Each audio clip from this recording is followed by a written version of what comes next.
Queens get the money. Queens get the money. Queens get the money.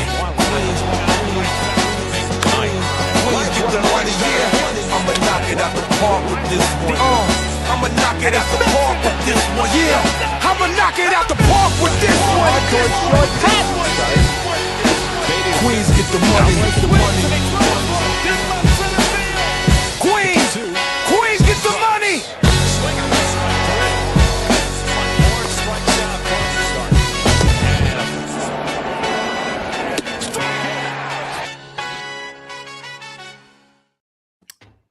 Welcome to Queens Get the Money. I am Barry Grant Jr. We have Silent Assassin in the building. How you doing? Good. I was just like, actually, as that intro went through, I just counted how many players either suck or not on the team right now, and it's about just Soto and Lindor are the only two that really make sense to be an intro right now. But that intro is a graveyard of Met players for this season. Yeah. Tom, how you doing, sir? Doing good. The Mets just won. Did they? Game over. Yeah, they closed it out against the Royals. Nice. I saw that AJ Ewing hit a home run. That kid is so good. He is. Oh my God, he is so good. Like that was the one thing that I understand Met fans are salty with the whole season, and I get that. But the people that were chanting for Brandon Nimmo last night, I loved Brandon Nimmo, but that is not the guy to be cheering for because the Mets outfield is about to be insane. I miss the person. Like I liked Brandon Nimmo a lot. And Armand said R.I.P. the intro. Yeah. Armand, come on, be nice, man. Be nice. Okay? It was good. It's well put together.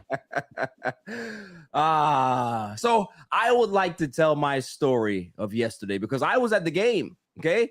I had said that I was not going to go to any other games until Saturday when my lovely fiance wants to go to the Mets game to punish herself for her birthday. I don't know why she wanted to do that, but I obliged. I gave her what she wanted. Okay.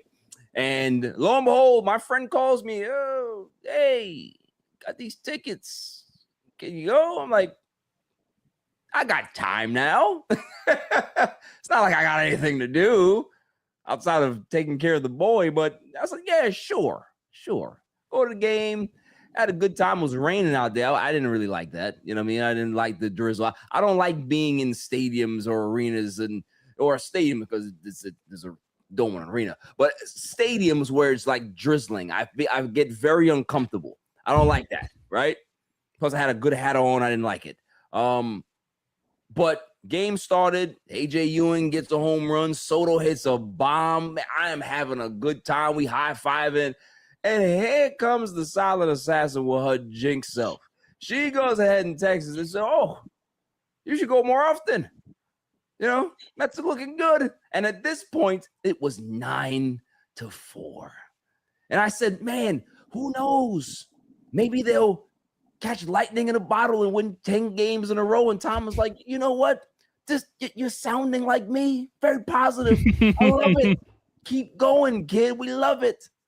And in comes Austin Warren, and that's the game. Yeah. Unbelievable. Yep. I've never seen a beating happen that quickly. That fifth inning lasted like 45 minutes. It was long as hell. I felt bad for him. So yeah, it was like rough. The next three innings because the new guy, whoever pronounced his name, pitched 2 innings. It just Steelander. That's what I'm going to call it. Yeah. Get Zoolander the hell out of here. Okay. But just complete like blow up. But I mean, the game was still at the end relatively close. It was 16-13 or something like that. Listen, shouts to Brett Beatty. He missed 2 home runs. Yeah. 2 home runs. He was a little late on both of those. Man, if he would have connected, the place would have went nuts. Because when he hit the bomb in I think it was the 8th, that would have cut the game to the lead to 1 because he had 2 guys on.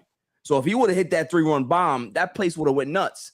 But it didn't happen. You know, he missed 2 home runs. I felt bad for him, but you know that was the type of night that it was, honestly. Senga did suck too, Armand, but I mean, that's just, death taxes, Senga can't pitch. Correct. You know what I mean? 3 certainties in life. But no, man, I was like, when you said that 10-game winning streak thing, I was like, wow, man, I can't believe the vibes are that good at Citi Field right now. Because that, Yo, it was a party, man. It was like hot. that. I was like, holy crap, the stadium is that intoxicating. But yeah, that was it was weird. Like, I didn't know how to feel. Like, I was absolutely bummed that they lost. I was like, wow, it was cool that they I guess when you're in a lost season, when you're just watching 2 teams battle it out offensively, it doesn't hurt as bad. Like, if this was in the middle of a race for the wild card or a race for the division towards as we get closer to the All-Star break, yeah, that might have hurt a little bit more. But I was just happy to see that that pimp job out of AJ Ewing was just amazing. I am if I take anything away from this season, I am so excited to see Soto, Ewing, and Benj in the outfield going forward. I think it was SNY Mets had them Soto's got a 967 OPS, Ewing's got 796, and Benj has got 787. Those are some Benj and Ewing have been just it's the highlight of the season. It's the reason to watch every week. They're amazing. They're absolutely amazing. They're fun to watch. They're great. They play great defense. I love the fact that AJ Ewing, his favorite player growing up was Joey Votto. You know the type of player that he is. Joey Votto was a very patient guy, amazing plate discipline, amazing eye at the plate. Let the game come to him, never forced anything. And that guy is, he's not a Hall of Famer yet, but I'm sure he's gonna be. He'll have a shot. He'll have a shot. You know what I mean? So for AJ Ewing to actually have that guy as his favorite player, we have a good one on our hands, people. We really do. We really do. And it's not common that we can say that about our prospects, but these 2 guys, man, sky's the limit for both of them. I was telling Alfred yesterday, and shouts to Alfred. Check out the Metropolitan Report that once Ben starts to put on weight, the power is really gonna come. Yeah, power is really gonna come because he's skinny right now, wiry. But once he bulks up, this guy has 30 home run power in his future. He really does. I hope so. Yeah. I really, really hope so. He's not going to be playing a demanding position. Right field's not too crazy. No. So he can be able to be there for the next 15 years, no problem. You know what I mean? Absolutely. Yeah. Depending on what baseball looks like after next year. But that's again. Come up, not with the negativity. Okay? No negativity. No negativity. That's the thing. That's what you have to do in Mets lost seasons. You got to find the silver linings, and you got to find the folk heroes. You got to find the reasons to be entertained still by baseball. And that it's just going to be these young kids. I'm watching another replay of Ewing's home run again tonight. It's going to be amazing. I'll still watch every single game knowing that nothing's getting turned around. But I mean, if I get to watch these kids perform at a high level every day, absolutely. Listen, you can't ask for anything else. Honestly, you can't ask for anything else. Still salty they've ruined the Spider-Man 100% celebration though. 100%. That should be for next year when we're contending. They have absolutely ruined it for me, but it's fine. It's fine. When the kids do it, I'm happy. Any takeaways from you guys? What do we want to talk about tonight? Because for everybody that's in here, the title of the thumbnail, you saw it. The thumbnail says self-inflicted disaster. We were having a very very opinionated conversation before we went live, and this was definitely avoidable. Now, granted, hindsight, like Tom said off pod, is 20/20. Of course, you're not going to. Nobody ever saw this particular disaster coming. But there were signs, right? There were signs that it could have possibly happened, because when you're taking risk on guys that have a injury history, this is what you can be able to have at the same time. You need to, in a baseball season, there's ebbs and flows, obviously. Guys get hurt, guys come back, but you also need to have a little bit of luck where guys can be able to have, you can have a long stretch of good health on your baseball team to be able to start getting consistent play out of your baseball team. when guys are going in and out of the lineup, it's very hard to maintain any type of synergy. Mm-hmm. And we've been battling that since day one. You know what I mean? So it makes sense that this team has not found its footing because they've been hurt all effing year. So can we blame David Stearns for that? No, not really. Obviously, he's not to blame for injuries, but can you blame him for the construction and his approach of how he viewed this team, how he tried to design this team? 1,000% you can be able to blame him for that. And that's why the blame is going to fall on his shoulders. Where I was sitting yesterday, I can turn to my right and I can see David Stearns in the booth, in the suite, chuckling it up.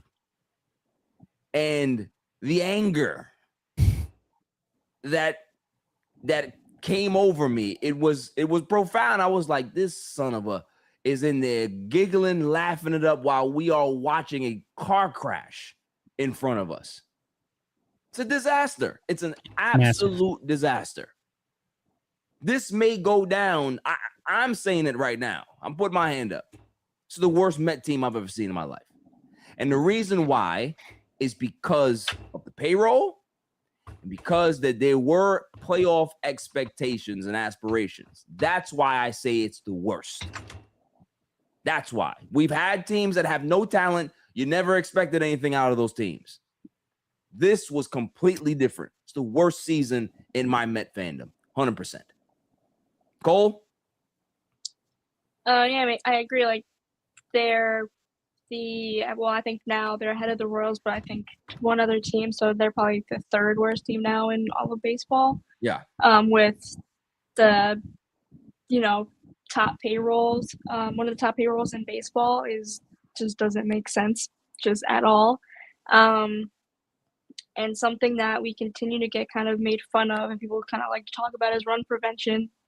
Yet you sign about a bunch of people that never played certain positions before that just kind of like, okay, like if this was the reason, one of the main reasons why you let Pete Alonso go, because of his defense and then you just mentioned, he's the best first baseman in all of baseball right now.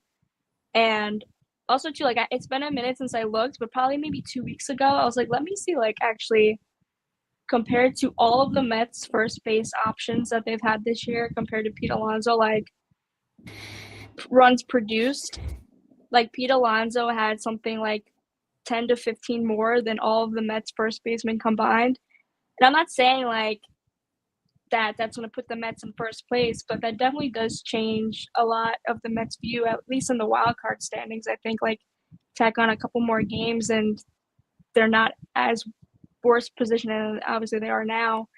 Say like even because you look back and how many like 1-run games have they lost, how many shutout games have they lost, and even though the other team only scored 1-2 runs, like that's a difference maker. Again, like not saying that they're going to be a completely different team, but I feel like in the standings for the wild card, there's definitely better positioning and something I'm more comfortable with going into July. Well, now being in July and at the end of the month, like looking at the trade deadline, I'm like, okay, like we could be in a better positioning where we still do have playoff hopes. I mean, now that's pretty much the Mets are probably at like a 1%, if 2%, whatever those chances are. So if anybody has the Mets at 1%, they're crazy. Yeah, like they shouldn't even have a percentage. Yeah, negative 0.08%, whatever. Yeah, whatever that is. Like the 3% chance that they're gonna make. 3%? Okay. Yeah. They're playing with us now. They're just toying with the fans at that point. Yeah. It's just like rough to see like for me, I guess like I gotten over like the whole kind of restructuring of the team, but yeah. I feel like deep down I'm never gonna get over the Pete Alonso thing because it just made too much sense. Oh no, you'll never get over that. You'll never. And listen, I am not going to be one of those people to tell Met fans that they need to get over that, right? Like, you know, listen, I'm still not over Jacob deGrom leaving. Still not over it. Like I am still not over Jose Reyes leaving. He came back, right? But there was no reason for him to leave. And if you knew he was going to leave, you should have traded him to get some value for him. And we never did that. You just let him walk out the door for nothing. Yeah. Right. So there's plenty of history here with this franchise that we will never forget certain missteps that they've made. And for a guy to just like, I can understand if you've been on the job with this team for 10 years, right? Like Brian Cashman's been with the Yankees for a while. He has developed goodwill within the organization to have a couple of misfires here and there, right?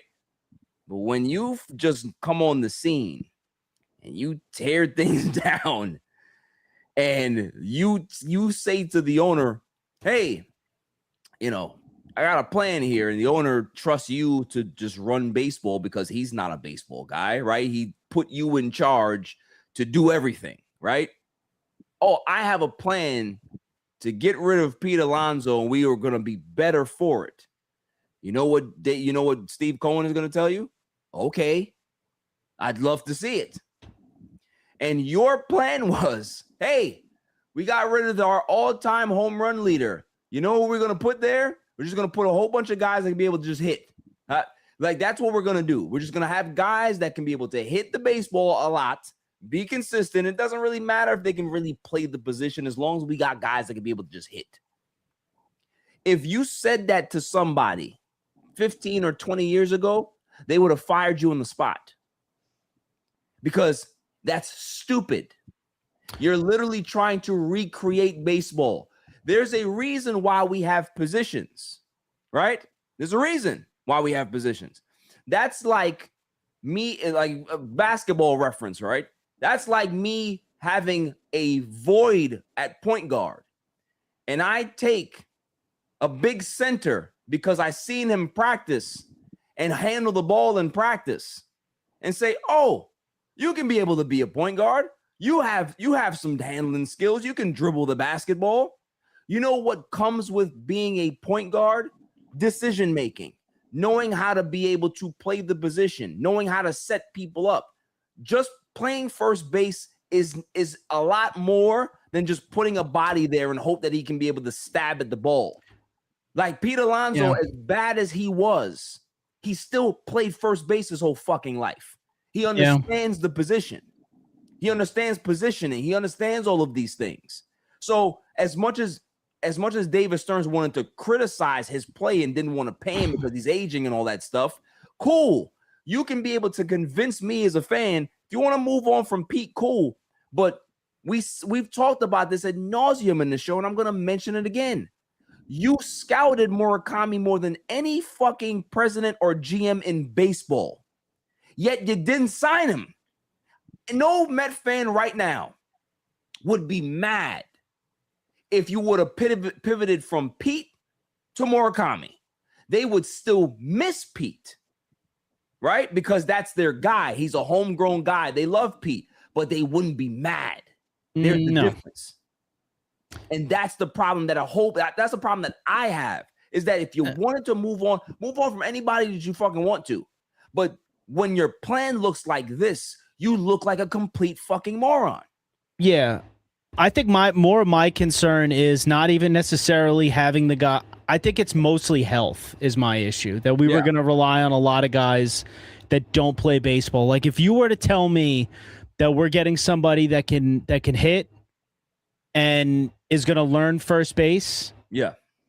My next thing is, okay, well, how many games does he play? Because if it's Jorge Polanco, who historically doesn't play a lot of games, right? That's where I'm going to have a concern, because I figure they're major leaguers. They'll figure it out. I think they'll be like, it's not the first time that we're trying to transition somebody to go play first base and has never played the position before. That's happened and it's worked well. My problem is that Jorge Polanco just doesn't play. Right. And a lot of this season, a lot of what happened this year really makes me think back to what we talked about in the offseason when this breakdown was happening.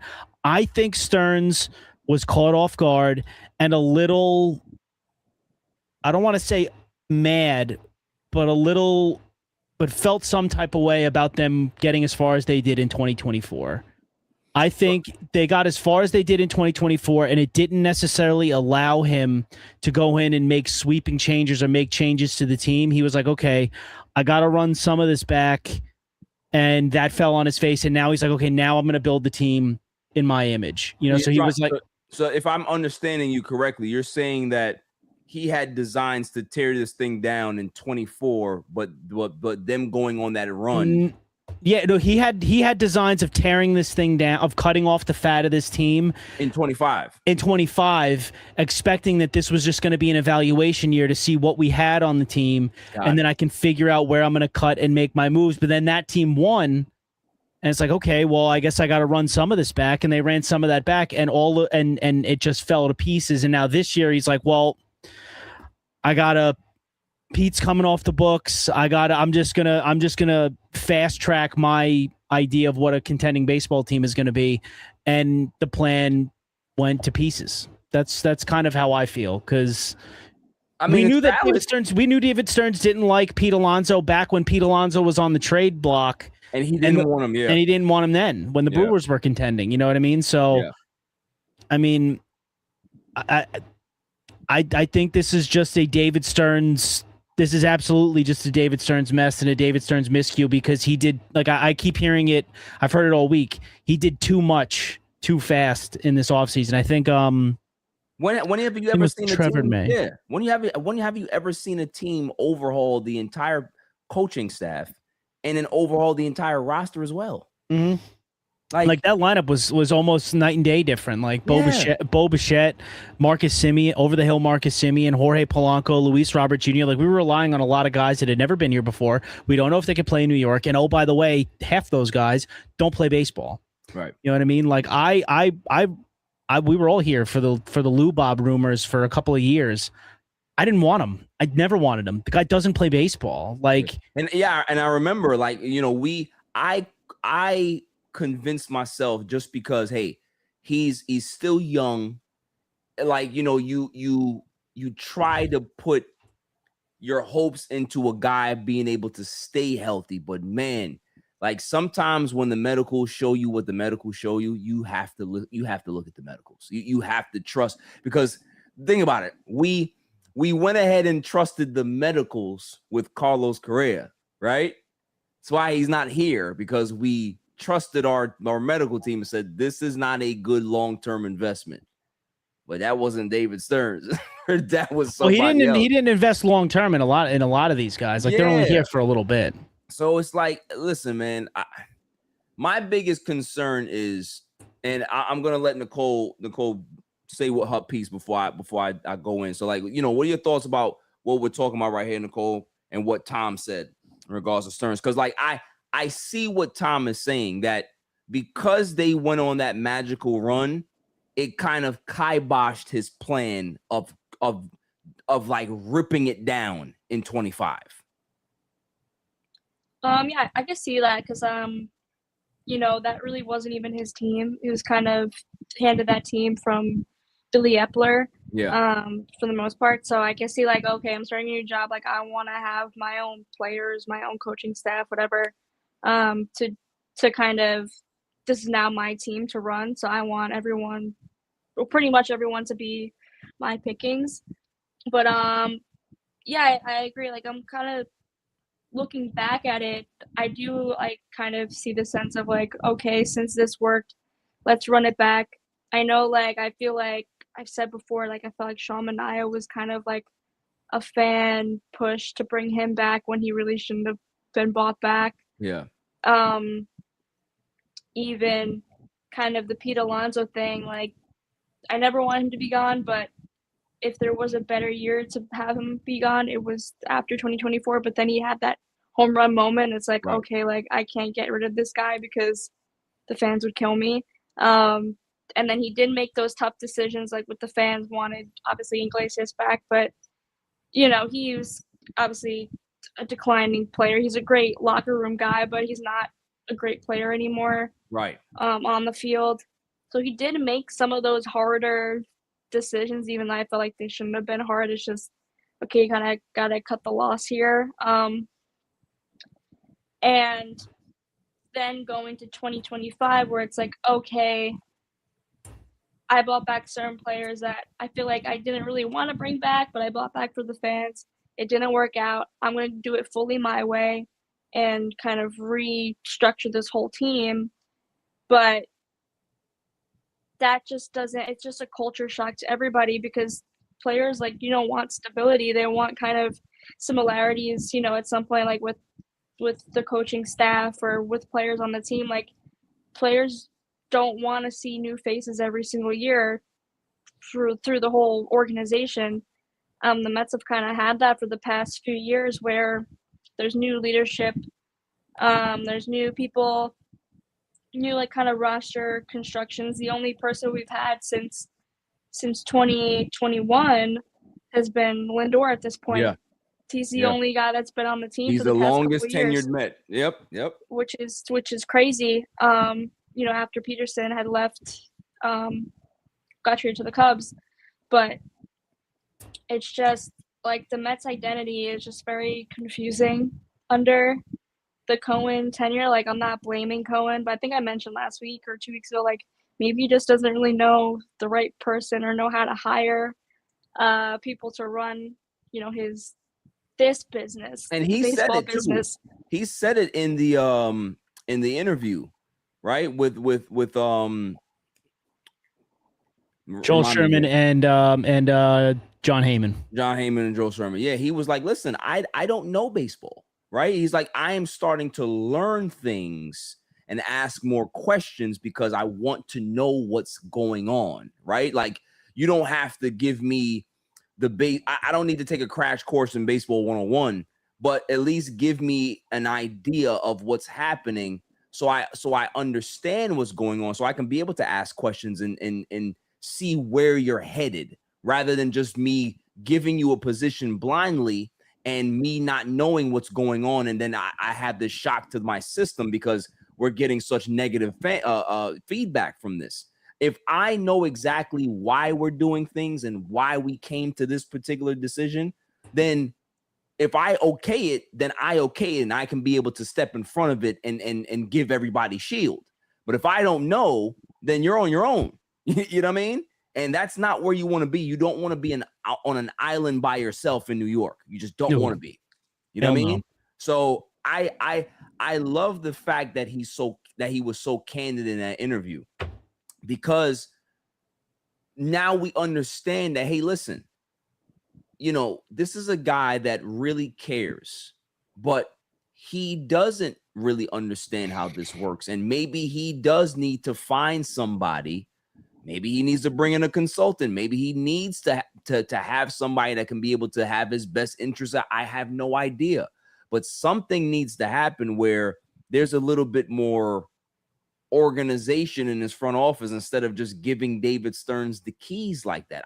I still am a firm believer that he might need to force him to hire a general manager. Yeah, again, we've had this conversation before. I'm not convinced that you're not going to get yourself a general manager that's just going to end up being a David Stearns yes man anyway. No, you're right. I'm just hoping that, and what I've gotten from what I. But why? But here's my question though. Before you finish, why does it have to be a Stearns hire?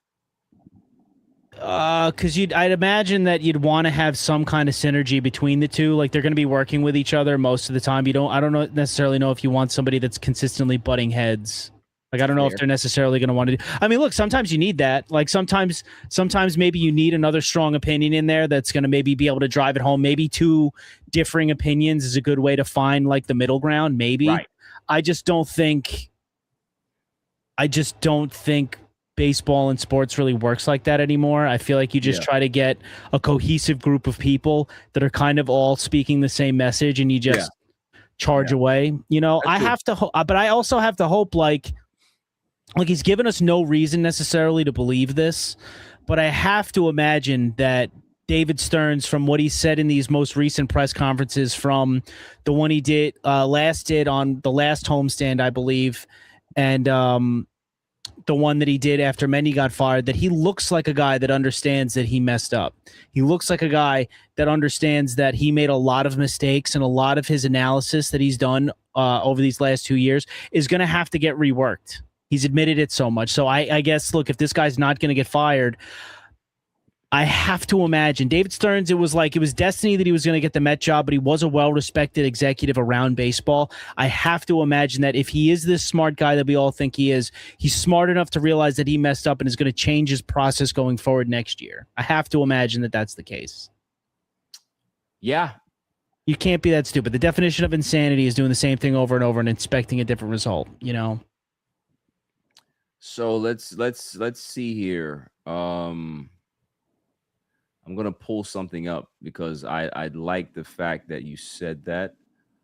There's an article. Give me a second. Somebody talk so we don't have any dead air.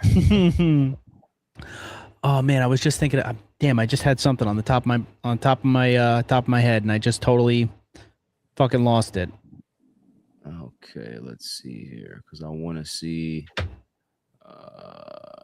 FBA top 20 sleeper. I'm a little nervous. I just saw something that said the Mets farm system has fell to 24th. That's what I'm gonna pull up. That's exactly what I'm pulling up right now. Okay, here it is. Let me go ahead and just pull this up here. That's probably gonna change after the trade deadline. This is insane, right? So yeah, we can be able to show that. So it says system weakness, offensive impact. The Mets have graduated Carson Bench and AJ, of course, and played a role, but the Mets haven't had hitters to take steps forward this year. We saw multiple occasions in 25. There's no age-appropriate Mets hitters in full season ball who is having a standout season. The entire system right now is bad. And if that's the case, we go from a top 5 system to now a bottom 5 system, bottom 6 system.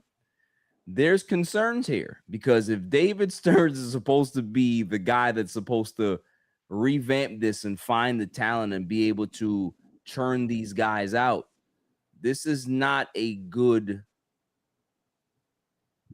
review or a good place where you should be in a situation like this 3 years in, especially if you haven't, because you got to remember we haven't overhauled the farm system, right? Like it's not like we went to go get Tarek Skubal and unloaded the cabinet, right? Like it's the same groceries that are there, but they just look worse than they did last year or 2 years ago. Also, some of them are too young to be like really, like some of them are, I guess I would consider probably some of them are too far away to even consider them like real prospects that are going to affect the major league club soon. You know, David Stearns has only been here for a couple of years. Elian Pena's still a kid. I mean, we talked about a bunch of them with Ernest, and I'm blowing all the names, but they're all in like low A, you know what I mean? Like single A, you know, so. And again, but this is probably, I mean, look, as we get closer to the trade deadline, that's what's kind of interesting is I've been seeing a lot of conversations of the Mets like they want to contend next year. So they might use some of these trade assets to get guys that are going to help them contend next year. But then do you want to do that and sacrifice maybe your ability to get some younger players to fill that farm system back up? Like, I don't know what the trade deadline looks like for the Mets because you obviously have to imagine that everybody not named Soto, Lindor, Benj, and Ewing is up for grabs. Well, everybody. According to Mike Francesa, Lindor is going to get traded. Yeah, but freaking what's his name? Ken Rosenthal already said I wouldn't really consider him an insider. He doesn't, you know, like, so I don't. I wouldn't consider anybody that's anti-Mets a fucking insider. Yeah. Like we are the punchline for every team around baseball. And here's a rant. Here's a rant before we go on to the next topic. I am fucking sick of these people that want to go ahead and invest into the Mets soap opera. Name me one other fucking team around baseball that they talk about the dynamic between two fucking superstar players. Well, it's because it's New York. I don't give a shit. That's what I'm saying. It's that it's dumb because when Soto was with the Yankees, you didn't hear about this shit. Well, they were winning. But that's what I'm saying. Winning cures all. I don't want to hear about this garbage anymore because it's a non-issue. There's reports out there that said that Lindor and Soto, they actually work out together. They talk to each other. You can tell that the relationship is a lot different than it was last year. Got one for you. Because it's a growing relationship. You have to learn sometimes how to be able to be around people. I got one for you. I know an instance where we've heard two superstars on a team hating each other. Yeah, go ahead. Derek Jeter and Alex Rodriguez. And how did that work? They won. Yeah. I'm just saying that. But even when they didn't win, what was it? Was it that big of a deal? No, it wasn't. No, well, I mean, Yankee fans hated A-Rod for a while. They talked about it a little bit, but it wasn't something that was like front page fucking news all the time. Well, it's because they were making the playoffs regularly. Well, yeah, listen, when is it gonna cure all? But it's just, to me, it's just fucking nonsense. It really is. True, I agree. Yeah, moving forward. Yes, the trade deadline. I mean, I think that the players that you named are untouchable. Everybody else should be on the table. I think that they should actually. Francisco and Alvarez, I think they should shop him. Shop him, see exactly what you can be able to get. He's still young, I understand. Yeah. But I would love for them to shop him to see what the actual value is around the league. Because you're not going to know how good a guy is unless you know exactly what the value is. You can put your own value on somebody, but everybody else needs to put a value on it and see what it is. I think the best, the player that has the highest premium at the deadline on our team is Luke Weaver. If you're going to trade Luke Weaver, you have to trade him for a high premium. If we want to keep him, but if you want him, you have to give up a lot of prospects. That's all I'm saying. You're going to have to give up 2 top 10 prospects to go get a Luke Weaver. That's the asking price. And if any team doesn't want to meet it, then great, we'll keep him. Because at the end of the day, he's a lights out reliever, right? AJ Minter, whatever you can get for him because he's a good player and he's on the last year of his deal. You need to move him. He cannot be on this roster after the deadline. I would say I was talking to Alfred last night. He was like, oh, maybe you shot Brazoban. I don't even think you should just because he's 36. He's going to retire a Met unless you don't want him, right? So, but if he's pitching, if somebody's asking for him, then cool, you go ahead and you listen. I'm not opposed to not trading the guy, but you need some guys that can be able to be under control, and Brazoban's under control. So why give him up unless you're getting a premium for him, right? So there's a lot of guys that who else? I think anybody in the bullpen is gettable except Weaver. Like if you can be able to find somebody to take Devin Williams' contract, please take him. Please take him. Like, you know what I mean? Another guy that I heard that's actually on the rehab. He's on the rehab road. My man, talk to him, Mike Talkman. Mike Talkman is here, right? He's coming back. If he can be able to show you something, you trade his ass too.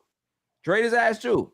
Because you have to try to find ways to replenish the cabinet while you can still be competitive. Because I don't want to trade Bichette. I want to keep him.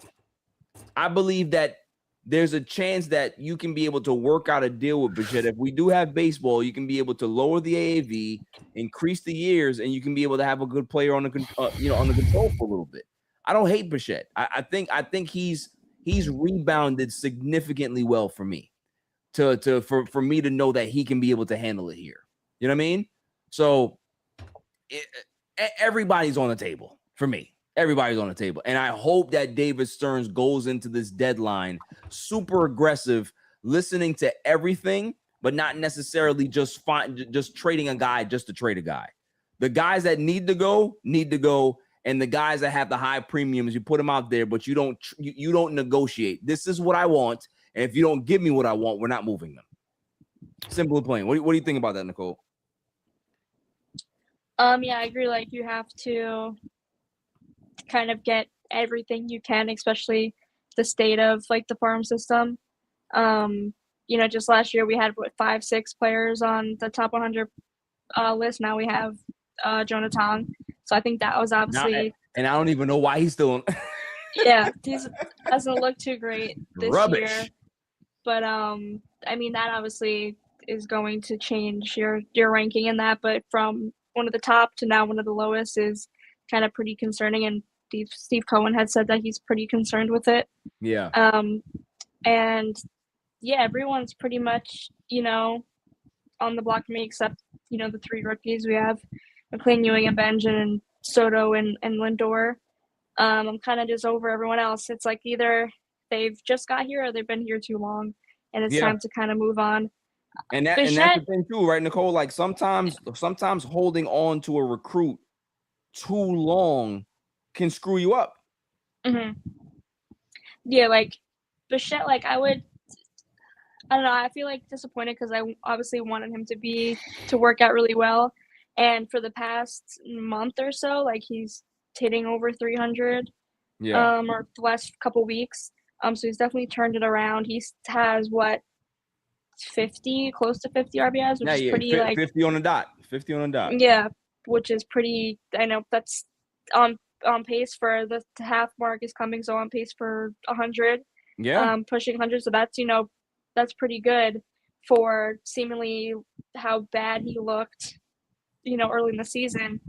And I know like they kind of talked about rumors that he's now opting out allegedly, which sucks if that is the case, but I would like to kind of work out a deal just because he is a very special player. Yeah. It just kind of took some time to kind of warm up. I know that he was pretty emotional during the Toronto trip. Kind of looked like he had some form of regret, but I think it's just appreciation. Yeah. Yeah, it's just like feelings. Like obviously you're in the World Series, and then you have high hopes coming here to New York to be a contender, and things haven't really gone the way you want to as a team and for the player, and then you're kind of back home. So I guess like emotions kind of flow. But everyone else for me is pretty like okay. Just whatever you can kind of get for them. But I think Luke Weaver has been one of the best relievers in baseball. You have to get top dollar for him. Yep. If not, keep him because you can have him for next year. Yeah.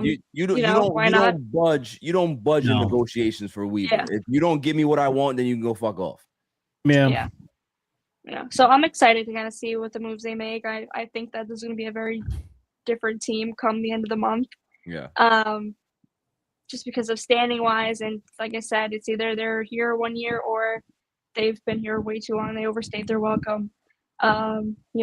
Beatty, Vientos. I really do like Alvarez, but I don't know. Maybe it just hasn't worked out. So but we'll see what happens. I'm excited. I hope the Mets call every team around Major League Baseball and lead with this. We will double their salary and throw money on top of them just to take them. Well, we don't even want prospects. Can you just absorb the player? Because we don't want anything for him. We just want him gone. Who specifically? Both of them. But who's both? But Vientos and Beatty. Both of them. Exactly. Vientos and Beatty. Both of them. Yeah. Just absorb them into your organization. We don't even want low A players. We just want them gone. Yeah. No, I've flip-flopped on my opinion of Francisco Alvarez only because like the catching situation around baseball it's not great. Yeah. So I think he's young enough and at a point where like I would rather keep him because he does still call a pretty good game. He got an RBI today. Like I think I would. Horrible though. Yeah, I think I would rather stick with him than have to go into a year where now I have my it's just another added question mark to the roster. Other than that, I'm fire sailing everybody. I would, if I can.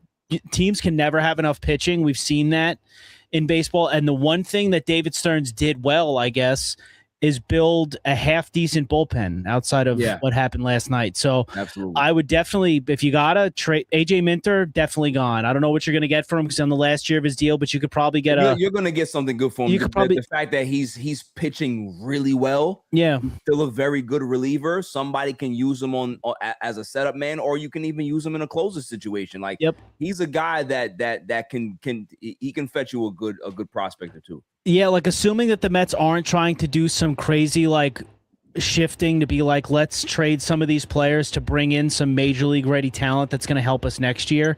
Unless that's the case, I see a lot of the players that are going to end up being sold off going to be guys that are going to replenish the farm system and get some young guys that are going to be ready maybe next year or the year after. Right. So I think that the minor leagues is going to look a little bit different. And the minor leagues took a big hit because a couple of their top prospects ended up being Benjamin Ewing, and we needed them this year. Exactly. Yeah, so I'm for the most part fire sailing everybody. I think you're still going to get a pretty good package for Peralta because I mean, like, who else is going to be available starting pitching wise next year? Clay Holmes. I heard Clay Holmes wants to stay. Yeah, Clay, if you're going to stay, you got to sign an extension. Yep. You got to work out that extension because that's the thing. I think the trade that's why I want to trade Bo.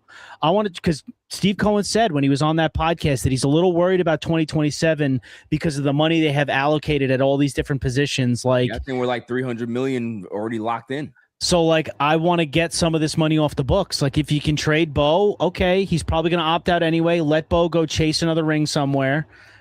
Or chase our ring period because they didn't win it last year. Let him go do that. Great, good. If you really wanted to be here, we'll sign you in the offseason, maybe. But like whatever you can get for a lot of these guys, get as much as you can possible and retool the farm system a little bit just to give us some hope for the future. Here's a question. Would anybody at this point take Marcus Semien? For a bag of baseballs, maybe. The Mets have to pay the team. Yeah, probably. We'd have to take on most of the contract, and you can't even trade him now because he's going to be out for a while with the injury. Right. You know what I mean? So I think we're stuck with Marcus Semien for the rest of his deal, which is 2 years. 2 years, yeah. So it's this year and next year. Yeah. Okay. It might be 2 more years on top of this. 2 more. Oh, it is? Oh, yeah. Okay. Well, let's hopefully make his life miserable so he retires. Maybe do that. I don't know. Force him to retire? Force him into retirement. Yeah, give him a gold watch and tell him your services are no longer needed. Now, here's a question that I want to pose to you guys, just because they floated it out there. And, obviously we knocked down those rumors. But is there a scenario for either one of you, and I'm going to ask Nicole first, where you do trade Francisco Lindor, not at the deadline, but in the offseason? For me personally, yeah, for you, just for you, I would rather trade Soto than see Lindor go. Wow. Okay. I don't know. I have too much locked in. Like, even before Lindor came to the Mets, like, he was one of my favorite players.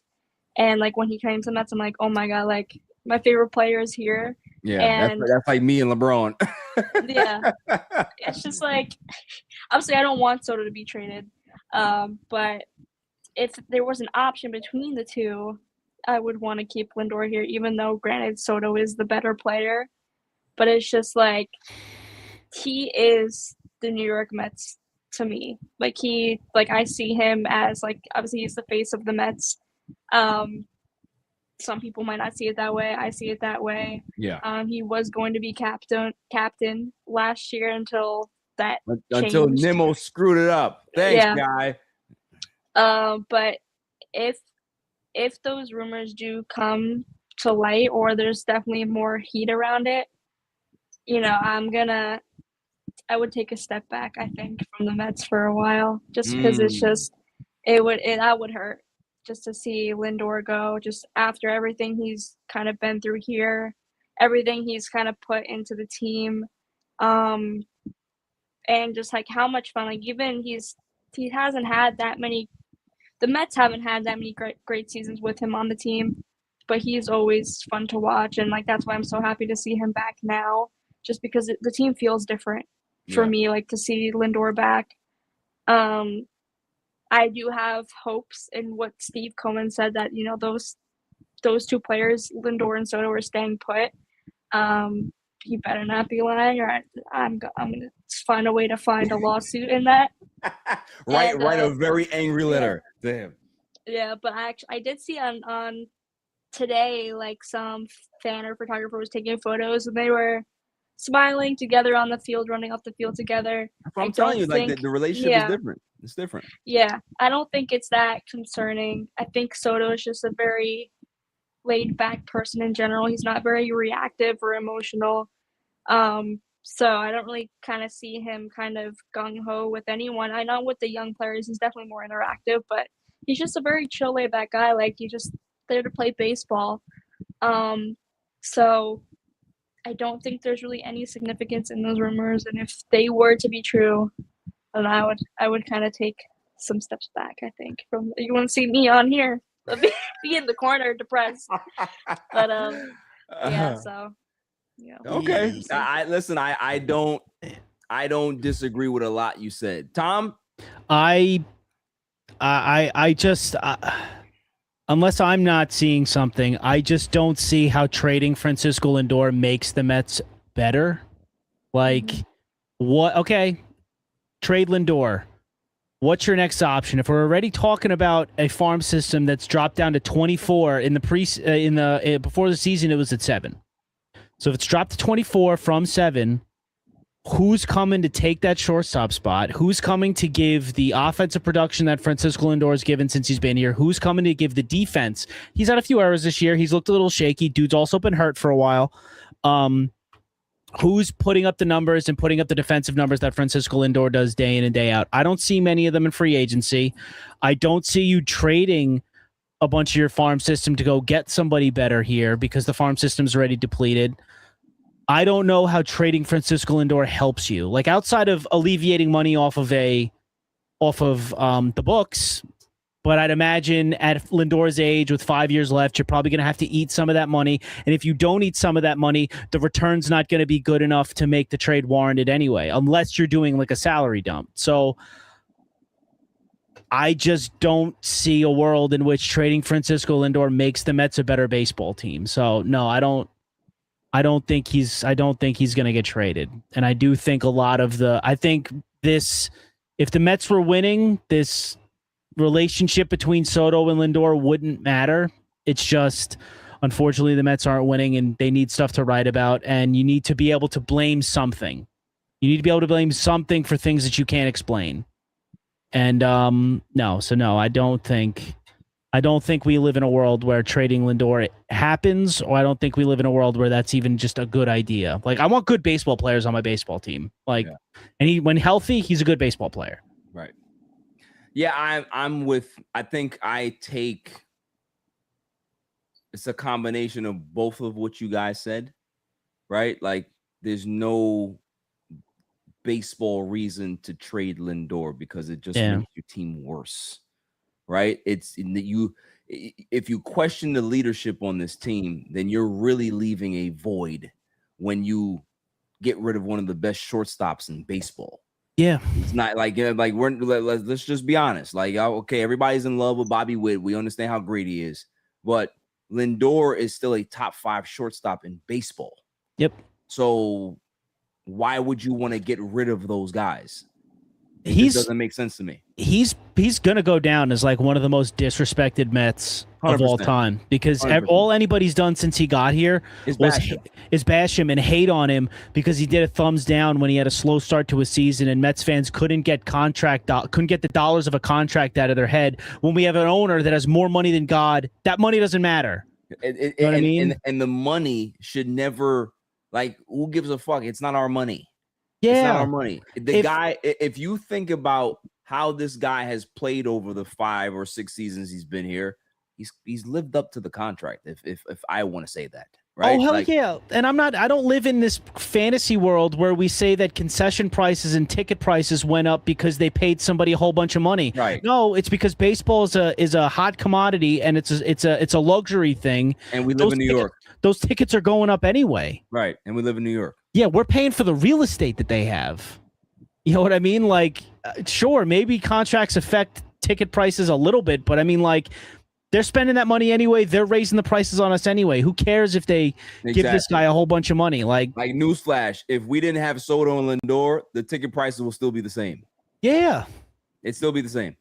Yeah, it's still, so no, I don't know. Nicole, I would almost respect if you walked away from the Mets if they traded Francisco Lindor. Listen, I couldn't. I'm going to say it right now. I am with her. I have been a Met fan my entire life. Right? I bleed blue and orange. I bleed the Mets. They are the only team that disrupts my mood. There's no other team in my life that disrupts my mood. Maybe the Jets sometimes, but not as much as the Mets. If they were to trade Lindor, I'm not saying I would leave the team because Nicole's not saying that either, but taking a step back emotionally, yeah. It would take me a lot to not take a step back. I'd come back, but boy, I would need maybe a half a year to do so, maybe a full year. I'll be honest with you.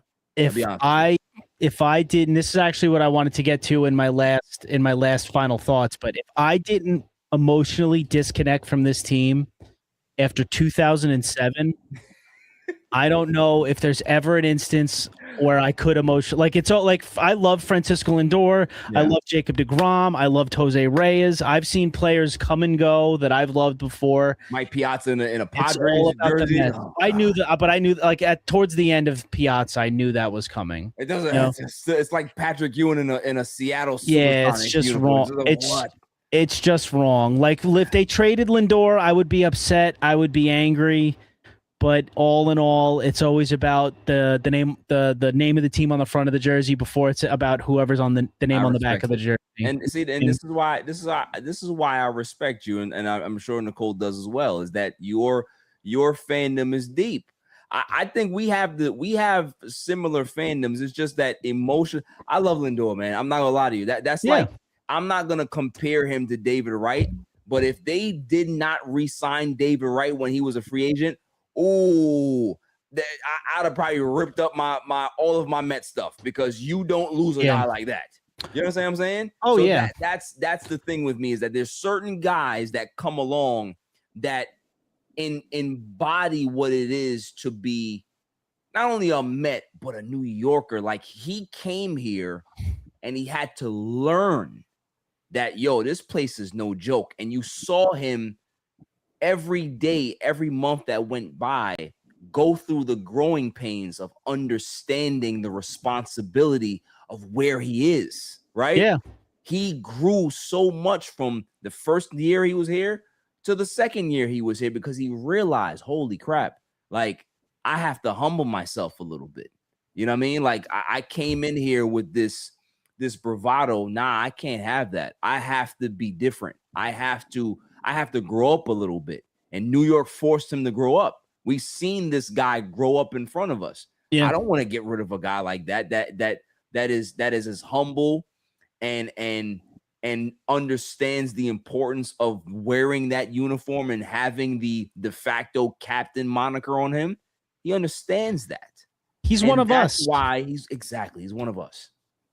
He's one of us. He's like, we all have scars and have seen a lot of really bad Mets baseball. Francisco Lindor came here as this highly touted, massive free agent, and there were a lot of bumps in the road. He's been through a lot of good baseball. He's been through a lot of bad baseball. This man, like, he is the Mets.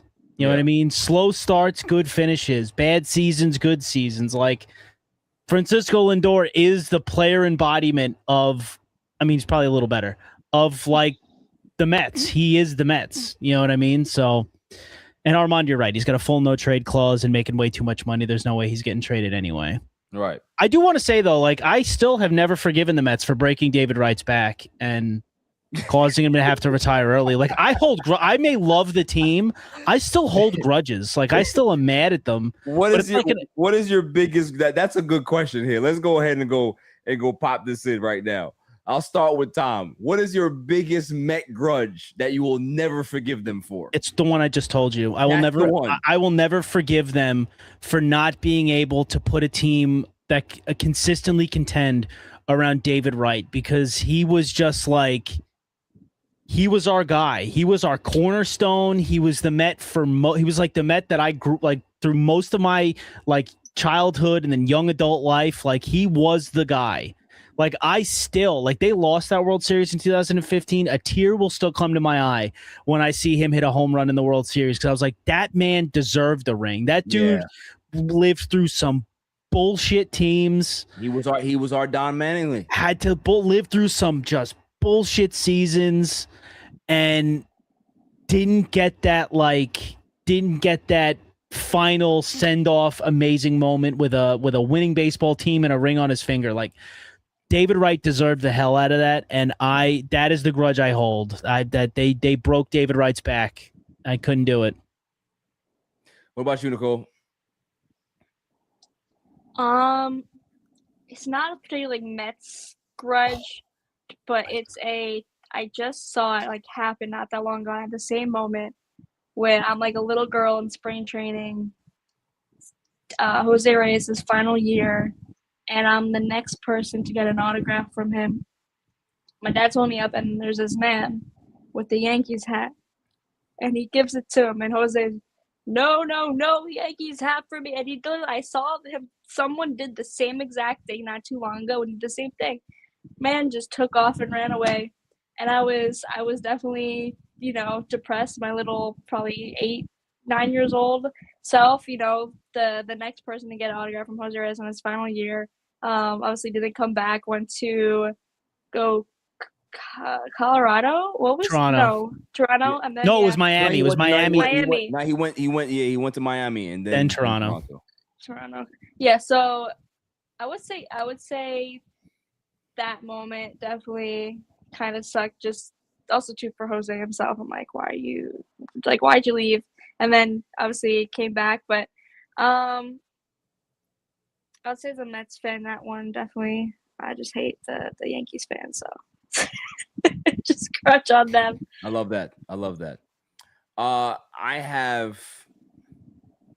have one.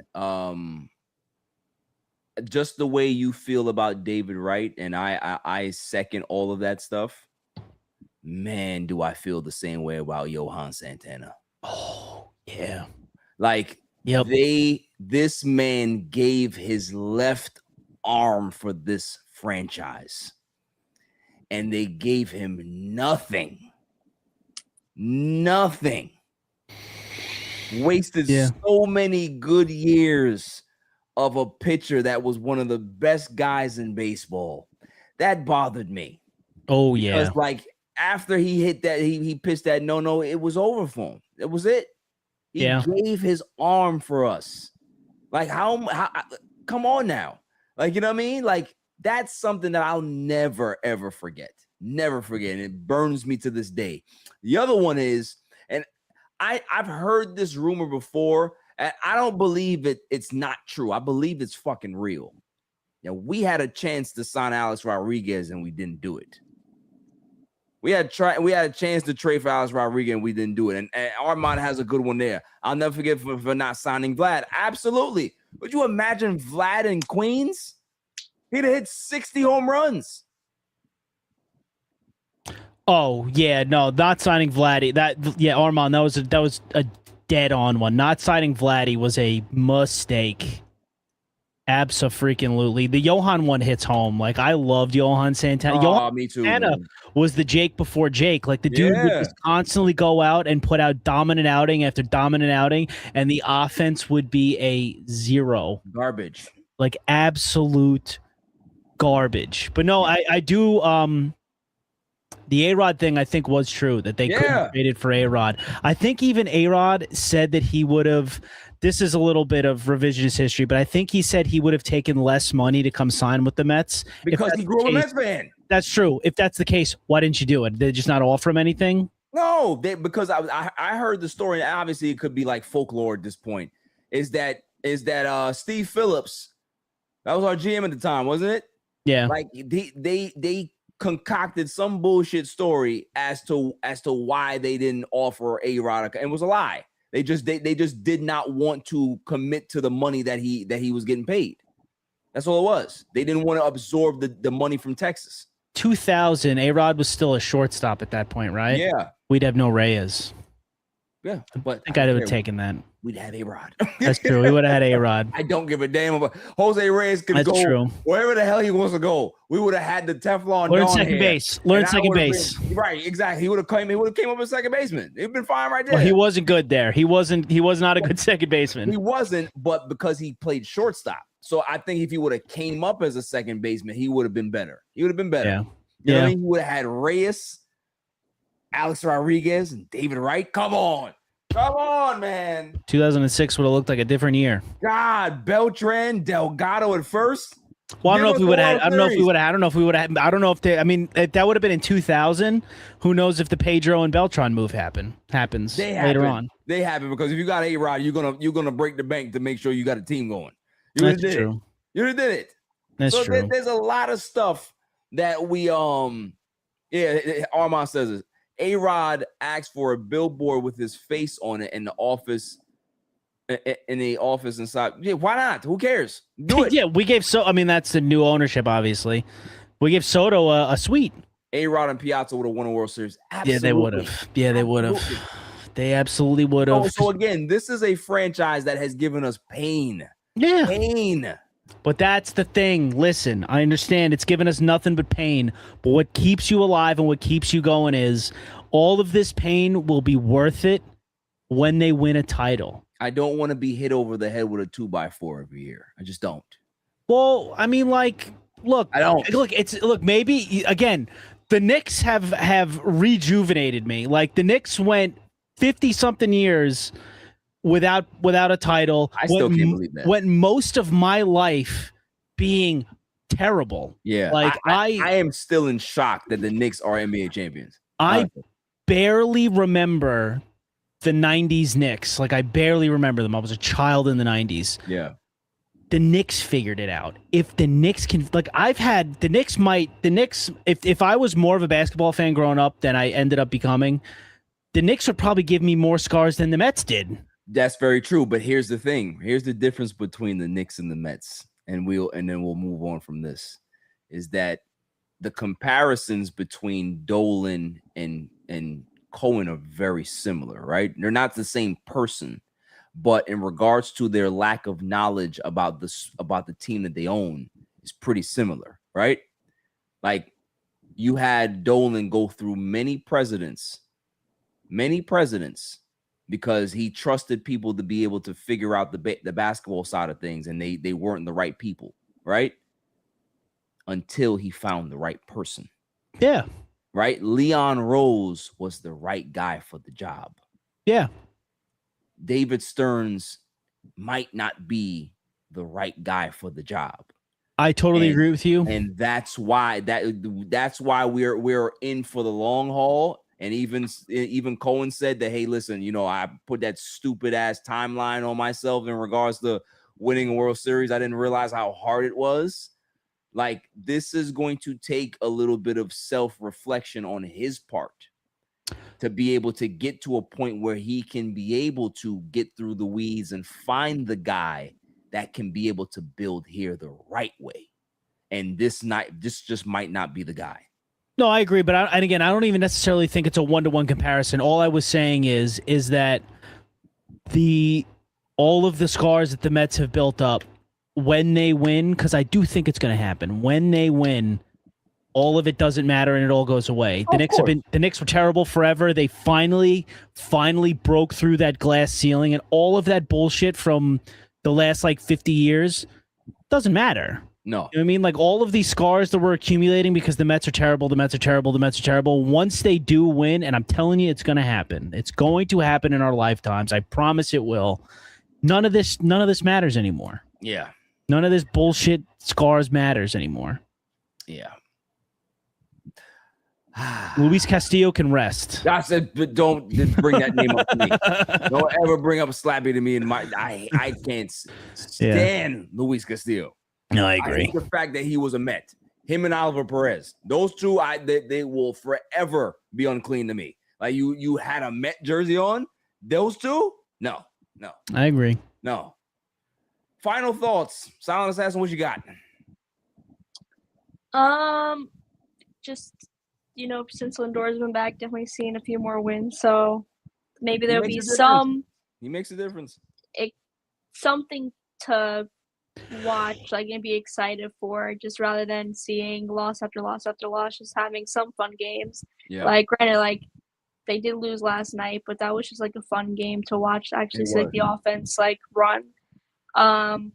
They won tonight. They split with the Braves. Like, they've been playing a lot better baseball of late. So just I just want to see the season end with something fun to watch. So they look like they're doing decently good, in the moment. Andy Green's definitely kind of been a better manager. Just like AJ Ewing, moving him to lead off, like, has definitely been very impactful for Ewing. He's had some home runs, in the number one spot. But I'm just excited to kind of see Lindor kind of be back and to the kind of team how the team plays with him back. So yeah, well said, Tom.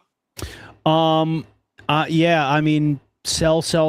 Let's get to this deadline and just sell off whatever you can, retool the farm system, bring in whatever you can, just get money off the books, whatever you got to do.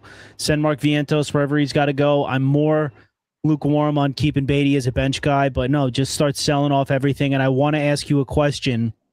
Because you said something that this is going to go down as like the worst Mets team or the worst Mets season ever. Yeah. What's worse, this season or the 2017? 7-game lead with 17 games left. They lose 12 of their final 17 games, finish with an 88-74 record, and don't make the playoffs after going to the NLCS the year before. See, I think 2007's worse than this one. I would say 07's worse. Yeah. That was. I'm sorry to reopen that wound, everybody. I don't like to use this because I don't like to play around, but sometimes when you go through a significant level of trauma, your brain tends to forget things. I'm sorry. And I've kind of shut that out of how intense that pain was in 07. It was so bad that when the final strike happened and the season was over, I didn't even have a reaction. Yeah. I was dead inside. Dead. Yeah. So thank you for opening up that wound, sir, because now I'm going to be dreaming about that season. Oh, I mean, all of those memories are just going to start coming back in regards to how I actually felt in 07. Yeah. Thank you. Well, I mean, you start talking about worst. Years old. Yeah. You start talking about the worst teams in history. I'm immediately going to Google worst Mets teams in history, being like, man, is it really that bad? It is that bad. It is bad. It's not 07 bad. It's not 07 bad. No. There are more expectations then than I think this year. Yes. We were expecting a World Series in 2007. I was expecting to be lucky to make a wild card this year. Thank you for the trauma. Thank you. No problem. Hey, look, at least we're experiencing it all together. I appreciate that. This is turning into a support group. Listen, I love it. I love it. You know what I mean? I have mine. And it's yesterday was a revelation for me because to see them get their ass kicked, but look around the stadium, and a lot of people left. It wasn't packed, but a lot of people had left at this time, and you see people way up there in the nosebleeds had their shirts off. There was a whole bunch of people with their shirts off partying. Right? You had people that were there in the rain. that were still there doing their score books and their score sheets and, still getting up and getting food and still enjoying and high-fiving. The Met fandom is beautiful. It's something that I know every fan base goes through, but I can only speak for my own. And that's the essence of being a Mets fan, that no matter how much pain you're constantly going through or currently going through, you can still find joy. You can still be able to laugh through the pain. And we have battle scars. We have callus. We know what it's like to hurt, but we also know what it's like to party, even if we don't really experience it all the time. But those little glimpses, those little instances of fun and partying, man, we do it the best. And that's what I experienced in that ballpark yesterday. Pain and partying all in the same night. So that's why it's great to be a Mets fan. I'm not going to get out of here without sending somebody to Mars. You know that. Okay? And I hate to do this. I hate to do it because I saw it yesterday, right? And I was just like, oh, this is a nice story. But I'm sorry. Mr. Steeliger, whatever the hell your name is, you are on your one-way ticket to Mars, okay? The hometown kid, right? Grew up 20 minutes away from Citi Field or Shea, whatever the hell you want to call it. You can go back there now, right? They DFA'd you, and the fact, listen, I like Andy Green, but man, oh man, did they leave you out there to hang. That was bad. That was bad, man. Like, it was one of those things like, oh, well, we blew all our pitchers last night. Go ahead, kid. Doesn't matter how many pitchers you throw, you're not going to come back here anyway.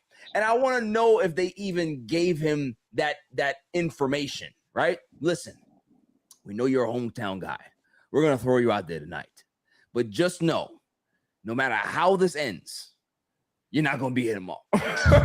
So, like, just throw everything you got.